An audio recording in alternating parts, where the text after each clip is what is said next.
bastards whom you have taken into your bed. It is not only the lowness of his birth and the general brutality of his manners which disgusts me, but the shameful nature of his conduct towards your ladyship,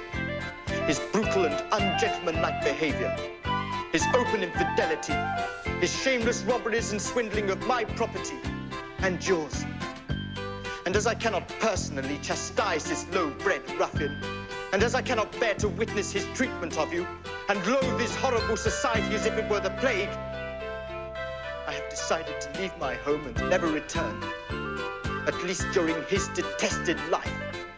or during my own.